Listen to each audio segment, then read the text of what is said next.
અમદાવાદની દિવ્યપથ સ્કૂલને 1 લાખનો દંડ ફટકારવામાં આવ્યો। મંજૂરી વિના રોડનું ડિવાઇડર તોડતા એએમસીએ દંડ ફટકાર્યો।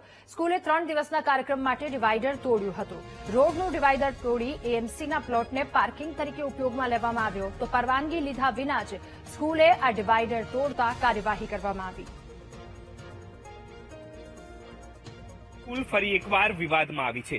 મહાનગરપાલિકાની મંજૂરી વગર જ રોડ પરની ડિવાઇડર તોડી દેવામાં આવી। 3 દિવસનો સ્કૂલનો કાર્યક્રમ હતો અને પાર્કિંગની સુવિધા માટે આ ડિવાઇડર જે છે તે તોડી દેવામાં આવી। દ્રશ્યોમાં પણ જોઈ શકાય છે કે આ ડિવાઇડર મહાનગરપાલિકા દ્વારા બનાવવામાં આવી હતી।